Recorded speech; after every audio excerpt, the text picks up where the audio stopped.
Sir, आपका आज तक डिजिटल में बहुत बहुत स्वागत है। मेरा नाम ऋचा मिश्रा है। नमस्कार, थैंक यू। नमस्कार।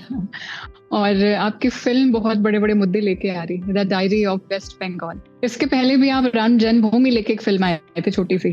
तो एक सवाल आता है कि हर बार ये कंट्रोवर्सी वाली स्क्रिप्ट ही क्यों? देखिए, हमारा अपना सोचने का तरीका अलग है। हर डायरेक्टर का, हर प्रोड्यूसर का एक अपना सोचने के तरीके होते हैं। हम चाहते हैं कि समाज में जिस तरह से जो उसमें एक भ्रम की स्थिति पैदा होती है किसी भी इशू को लेकर, या समाज में किसी भी तरह का कोई गुस्सा या कोई ऐसी घटनाएं हैं, तो हम सच्ची घटनाओं के ऊपर फिल्म बनाने की कोशिश करते हैं। तो अब वो विवादित हो जाती है, तो अब यही बात है, जब सच की आवाज बुलंद होती है तो जाहिर सी बात है कि थोड़ा बहुत तो लोगों को विवाद उसमें दिखाई देता है, लेकिन हमारी फिल्म विवादित नहीं है। इस वक्त सर जो मौका जो है ना, इस वजह से शायद ज्यादा कनेक्शन है। बंगाल पूरी तरह से सुलग रहा है। कोलकाता में जो हुआ है बहुत ही भयावह, दर्दनाक है। और आपकी फिल्म में भी 14 साल की लड़की के साथ एक ऐसी चीज दिखाई गई। उसमें और भी मुद्दे हैं, रोहिंग्या का मुद्दा है, लव जिहाद का मुद्दा है, और फिर बंगाल में थोड़े दिन बाद चुनाव का भी मौसम है। तो ये सारी चीजें जो मिलके आ रही है ना, तो उसकी वजह से कहा जा रहा है कि ये फिल्म कहीं आग में घी डालने का काम ना करे। देखिए, नहीं, आग में घी डालने का काम हम ये समझते नहीं है। इससे लोग जागरूक होंगे। जाहिर सी बात है कि देखिए, हम एक इशू के ऊपर आ रहे हैं। हम इस वक्त का इंतजार तो कर नहीं रहे थे कि ऐसी आग लगे तब हमारी फिल्म आए। हम तो एक फिल्म 1 साल पहले से बना रहे थे। उसकी रिसर्च उससे पहले से चालू थी। हमने कुछ सच्ची स्टोरियां, पश्चिम बंगाल में किस तरह से रोहिंग्यास की एक्टिविटीज है, किस तरह से वहाँ पर एक विशेष तबके को ज़्यादा अहमियत दी जा रही है, हिंदुओं को वहाँ से भागना पड़ रहा है, उनमें दहशत का माहौल है। तो इस पे हम एक पहले से वर्क कर रहे थे। फिल्म हमारी इलेक्शन फरवरी में आ जानी थी, क्योंकि इलेक्शन का नोटिफिकेशन हो गया था, तो हमारा सेंसर सर्टिफिकेट रोक दिया गया था। अब जब सेंसर सर्टिफिकेट मिला, उसके बाद हमने फिल्म रिलीज की तैयारी की। तो सवाल ये है कि देखिए, जिस वक्त हम शूटिंग कर रहे थे और जिस वक्त हमने ये सब कलेक्शन किया था स्टोरीज का और वहाँ के हालात का, तो शाहजहां शेख के इशू को भी हमने पहले ही सर्च कर लिया था। वो तो अभी बाद में पकड़ा गया। हमने तो शाहजहां शेख को भी उसमें शूट किया है। और वहाँ पर छोटी लड़कियों के साथ में बलात्कार और गैंग रेप, और जैसे कि अब इस वक्त सब एक्सपोजर हो रहा है।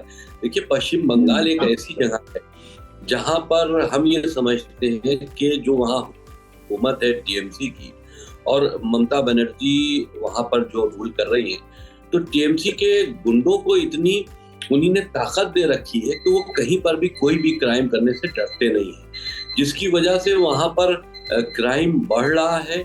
और ऐसी घटनाएं जो अभी आपने देखी डॉक्टर्स के साथ में हुआ, ये बड़ी घटना हो जाती है, एक्सपोज ज्यादा हो जाती है, तो पूरी दुनिया को देखने को मिलता है। लेकिन ये तो घटनाएं वहां होना आम बात है, और सरकार को उन घटनाओं को दबा देना ये भी एक आम बात है। वहां पर टीएमसी के गुंडे रोज इस तरह की हरकतें करते हैं। तो हमारे पास बहुत बड़ी स्टोरीज हैं। अभी तो हमने एक स्टोरी ही हम दिखाने जा रहे हैं दुनिया को। अभी तो इतनी स्टोरीज हैं कि अगर हमारी रोज एक पिक्चर रिलीज हो, तो शायद पूरे साल भर हमारी पश्चिम बंगाल के ऊपर जो स्टोरीज हमने कलेक्ट की है उस पर फिल्म बनाई जा सकती है। आप सर अभी टीएमसी के गुंडों और इसकी बात कर रहे थे, रिसर्च की। तो जिस फिल्म के डायरेक्ट जिन्होंने किया है, सनोज मिश्रा जी ने, आज कंगना रनौत ने एक पोस्ट डाली है। आपसे हम सच जानना चाहेंगे कि वो लापता है, और उनकी वाइफ ने कंगना को मैसेज किए हैं, फोन किए हैं, और वो बंगाल की निकल भी गई है कि वो कई दिनों से लापता चल रहे हैं, और वो भी वजह है ये फिल्म। तो क्या वो उस वक्त कहाँ पर है, आप बता सकते हैं? देखिए, वहाँ की पुलिस ने उनको नोटिस दिया था, उनको बुलाया था। वो हमको बताकर गए थे कि वो वहाँ जा रहे हैं फिल्म के पुलिस में अपना बयान देने। उसके बाद वो पहुंच भी गए, लेकिन उसके बाद से उनका फोन बंद हो गया, वो लापता हो गए। तो ना हमको कोई उनकी खबर है, ना उनके परिवार को खबर है। हम लोग सब चिंतित हैं। तो भी लीगल कार्रवाई हम लोग कर सकते हैं, वो कर रहे हैं। तो देखिए, जिस वक्त फिल्म को हमने रिलीज करने की बात की, तो हमको भी लीगल नोटिस आया। हमको भी 18 तारीख को पुलिस ने उसी रणनीति के तहत, जिस तरह सनोज को बुलाया गया, उसी तरह हमको भी बुलाया था 18 तारीख को कि हम वहाँ थाने में आए और थाने में अपने बयान।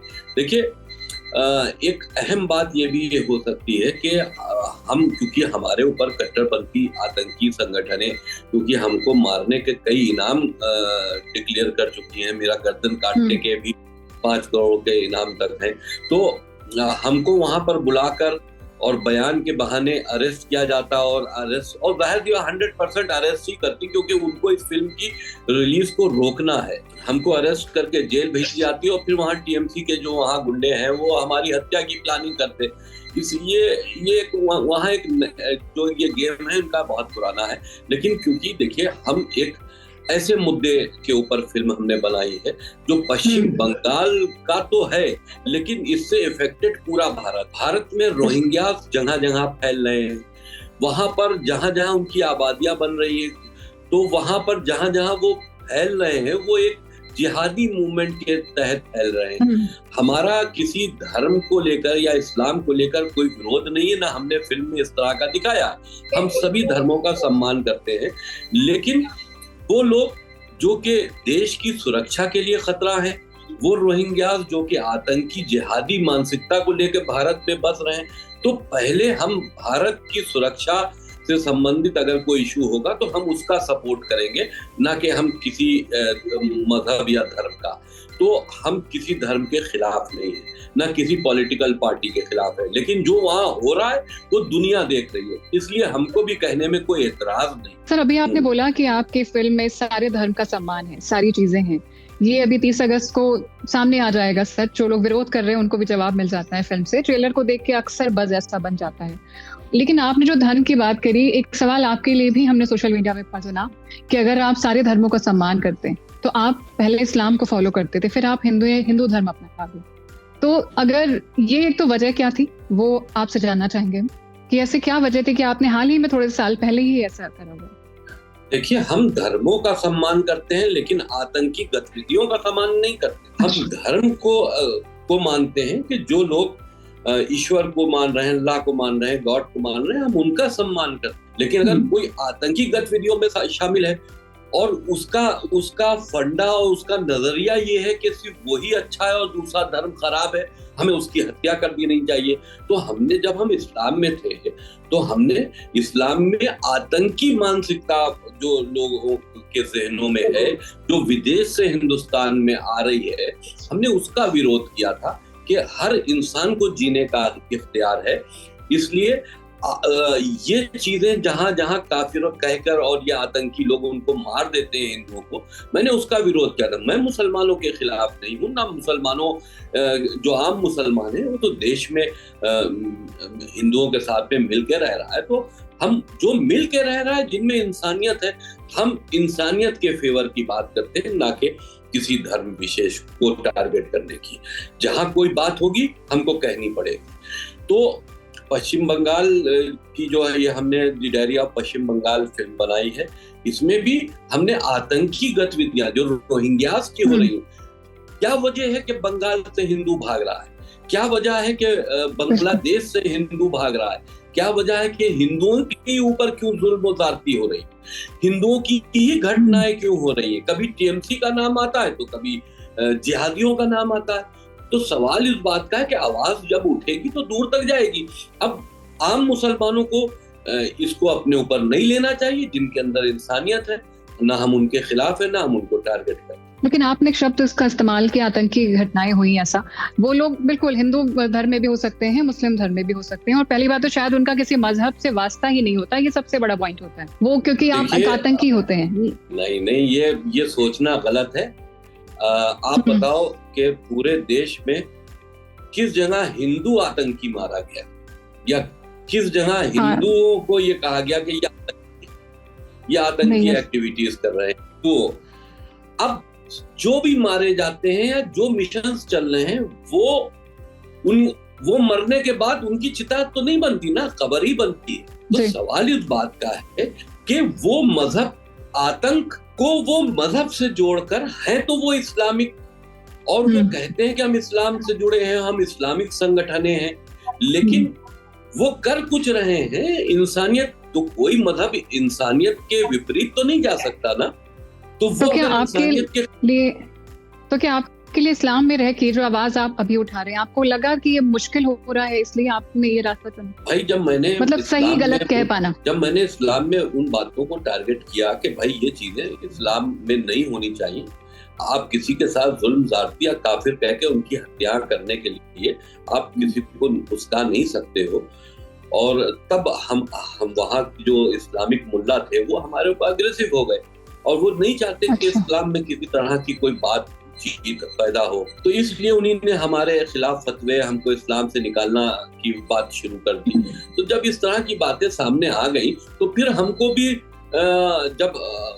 हमको भी ये अधिकार था कि हम कोई सुरक्षित जगह तलाश करें और जिस मजहब को हम अच्छा समझते हैं वो उसमें चले जाएं।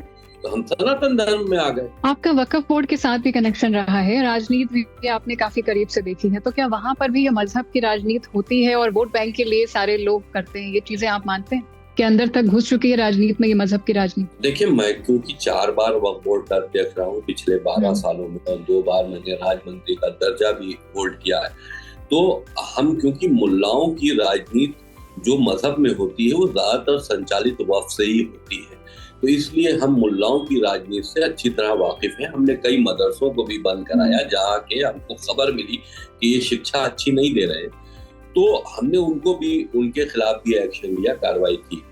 तो मुल्ला तो हमसे यूं ही खिलाफ रहते थे, क्योंकि देखिए मुल्लाओं का जहाँ तक मामला है वो इस्लाम को उस तरह से दिखाते हैं कि बहुत ज्यादा कट्टरता को ज्यादा एक्सपोज करने की कोशिश करते हैं, जिससे आम मुसलमानों पर गलत एक तरह की छाप पड़ रही है। उनके जहन जो है, कच्चे बच्चों के जहन वो थोड़े से डिस्टर्ब हो रहे हैं। तो हमारा मानना ये है कि इस्लाम के अंदर जो इंसानियत से जुड़ी बातें हैं, मोहब्बत से जुड़ी बातें हैं, उसको आप ज्यादा एक्सपोज करो। और जो पुराने जब इस्लाम धर्म बना उसके अंदर कुछ बातें ऐसी लिखी गई हैं जो कि आज आपत्तिजनक हम उनको मानते हैं, तो ठीक है, आप उसको हटा नहीं सकते, तो कम से कम उसका प्रचार प्रसार तो बंद कर सकते हो। कम से कम आने वाली नस्लों को तो एक अच्छा मैसेज जाए। तो ये मेरा अपना मानना था, जिसकी वजह से हमने इस्लाम को छोड़ा और सनातन धर्म, क्योंकि हम ये समझते हैं कि सनातन एक अच्छा ऐसा मजहब है जिसमें सबको समेटा जा सकता है, तो हम भी उसी सनातन में एक तरह से कहिए कि लिपट गए। नहीं सर, बिल्कुल। और आप जो आवाज उठा रहे हैं ये बहुत मायने रखती है, मुझे लगता है कहीं से भी उठे वो उठनी जरूरी है। और अभी आपने बोला एक ट्रैप होता है, आपको बुलाकर वहां पे आपकी हत्या करने का भी प्लानिंग था, आपको बहुत सारे डेथ थ्रेट दिए गए हैं, 5 करोड़ तक का इनाम निकाला गया आप पर। इसी तरह शायद यही एक ट्रैप है जो सनोज मिश्रा जी फंस गए उसमें और अभी भी वो लापता है। तो कहीं कोई ऐसी, जब तक कि उनकी कोई सूचना आ नहीं जाती तब तक हम इस पर कोई बात कर नहीं सकते कि हुआ क्या है। बिल्कुल, लेकिन उनके परिवार को भी कोई खबर नहीं है, तो हम मान के चल रहे हैं कि कोई तो अच्छा नहीं हुआ है, साउंड नहीं आ रहा है उनके परिवार को की हालत बहुत बुरी है इस वक्त। आदमी कहीं बाहर जाता है, हो सकता है कि उसका मोबाइल कहीं खो जाए, तो वो अपने परिवार को कहीं ना कहीं से फोन कर लेता है। एक दिन के लिए मोबाइल बंद हो सकता है, लेकिन अब उनको गए हुए तो करीब 1 हफ्ता हो रहा है, तो चिंता की बात है। और इसके पहले द केरला स्टोरीज से उनका नाता रहा था। दूसरी चीज ये है कि बंगाल की पुलिस से और बंगाल के टीएमसी के गुंडों से आप किसी भी तरह की आपराधिक उम्मीद कर सकते हैं, और वो वहां पर हो रही है, इसीलिए मैंने बोला वो वहां पर हो रही है।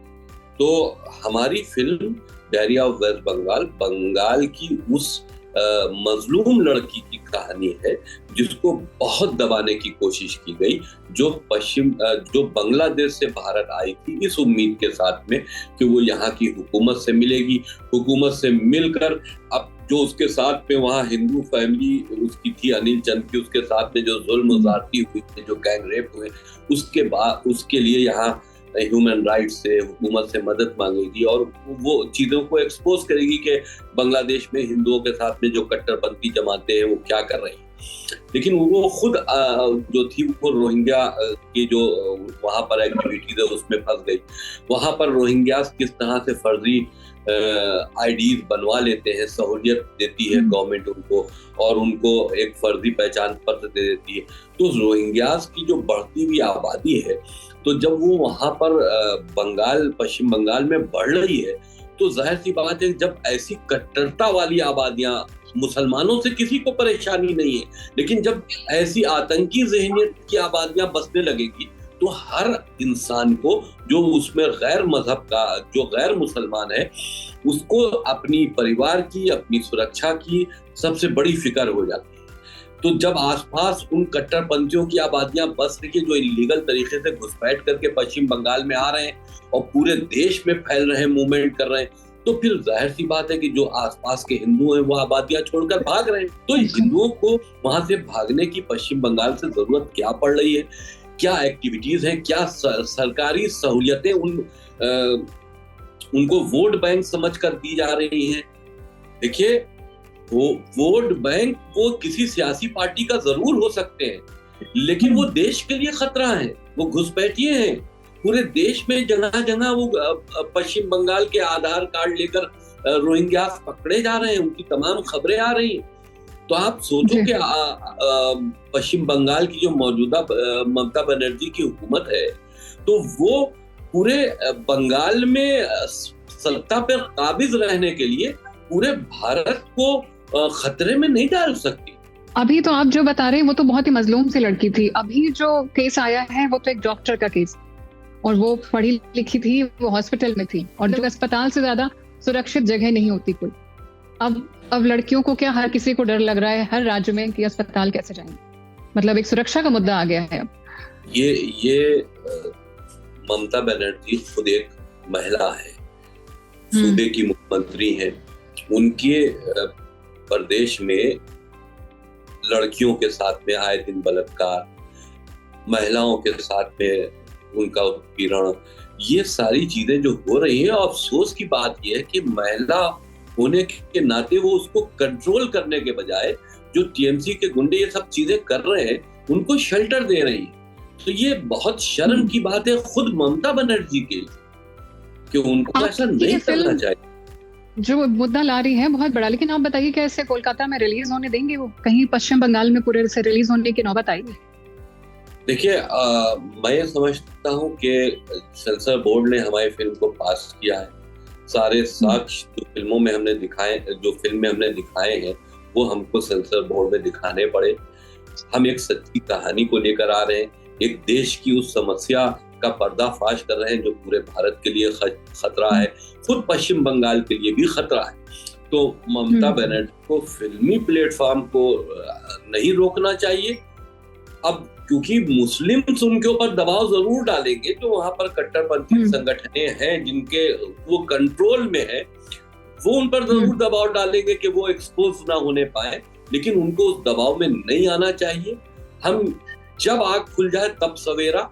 अगर ममता बनर्जी चाहती हैं कि देश में और उनके प्रदेश में सुख शांति हो, और जो वहाँ अन्याय हो रहे हैं, जो वहाँ पर अपराध हो रहे हैं, वो कंट्रोल हो, तो फिर उनको इस फिल्म का विरोध नहीं करना चाहिए। खास करके कट्टरपंथियों के दबाव में इस तरह का विरोध अगर वो करती है, तो हम ये समझते हैं कि वो गद्दारी होगी प्रदेश से भी और देश से। आप खुद प्रोड्यूसर हैं, आपका पैसा लगा है इस फिल्म पर, और लेकिन एक बात है कि इंडस्ट्री में बहुत नामचीन प्रोड्यूसर है, नामचीन स्टार है, लेकिन जब ऐसी फिल्म आती है, आपकी है the diary of West Bengal, the Kerala story, ऐसी फिल्मों में कोई बड़ा स्टार या कोई बहुत ही नामचीन प्रोड्यूसर एक बड़े बजट को लेके जिससे सच और बाहर आए, वो फिल्में क्यों नहीं बनाता?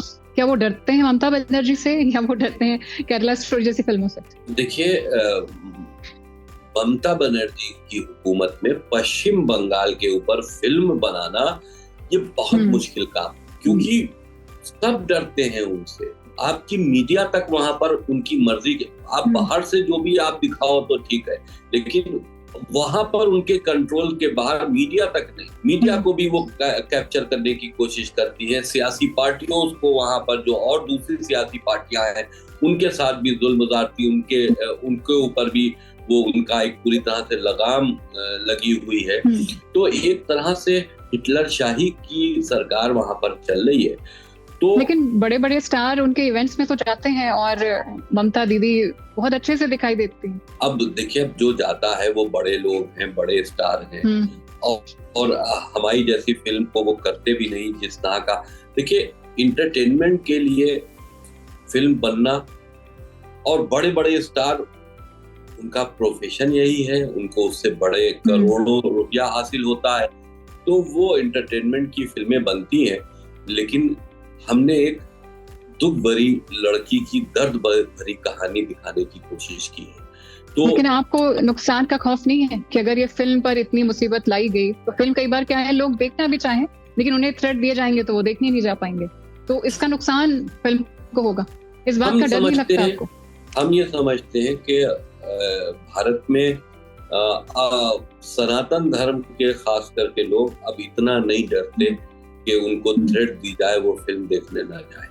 तो हम ये चाहते हैं कि खास करके सनातन धर्म के लोग इस फिल्म को देखें और आम मुसलमान देखें। देखिए, कट्टरपंथी तो नहीं जाएंगे, वो तो हमें भी मालूम है, लेकिन आम मुसलमान देखें कि उस तरह के लोग जो बाहर से आ रहे हैं भारत में और वो इस्लाम को किस तरह से बदनाम कर रहे हैं, उनकी यहाँ पर एक्टिविटीज क्या है, या हिंदुओं के साथ में किस तरह का जुल्म और ज्यादती हो रही है।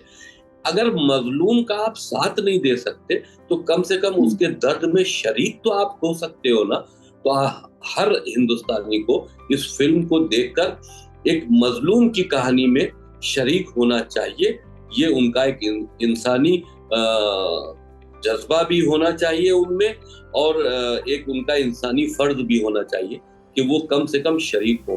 देखिए, होता ये है कि जब इस तरह की फिल्म हम बना के लाते हैं या ऐसी फिल्में आई, तो उससे दो चीजें होती है। एक तो लोग इससे जागरूक होते हैं, दूसरी एक सबसे बड़ी बात ये होती है कि फिल्म के जरिए जिन जालिम चेहरों को हम एक्सपोज कर रहे हैं तो उनकी एक्टिविटीज भी कमजोर पड़ती है। हम उनको कमजोर भी करने की कोशिश कर रहे हैं कि जब पर्दे के पीछे एक गुनाह चल रहा है, एकदम से पर्दा हट गया तो वो भी जो है कहीं ना कहीं उनमें भी एक डर का माहौल पैदा हो जाता है कि भाई हमारी एक्टिविटीज अब दुनिया जान रही है। तो एक फिल्मी प्लेटफॉर्म ऐसा है, मजलूमों की कहानी और एक जालिम को भी एक्सपोज करना, दोनों एक साथ अगर हम कर रहे हैं तो ये बहुत बड़ी बात है और लोगों को इससे जुड़ना चाहिए। एक मिशन है कि हम जालिमों से नफरत करें और मजलूमों का साथ दें। हम उम्मीद करेंगे कि 30 अगस्त को आपका ये मैसेज लोगों तक पहुंचे और लोग आवाज उठाएं और इस पे बात करें। जरूरी है ऐसे मुद्दे आए और इन पे बात हो, क्योंकि वो नहीं आएंगे तो अगली फिल्म फिर ऐसी आए, उससे फायदा नहीं है। जरूरी है कि ऐसा मुद्दा ना हो और आपको फिल्म बनाने का मौका भी ना मिले, वो ज्यादा जरूरी। तो शुक्रिया सर, आपने वक्त दिया और शुक्रिया आप ऐसी फिल्म बना रहे हैं। Thank you so much. ऐसे मुद्दे उठाते रहिए। Thank you.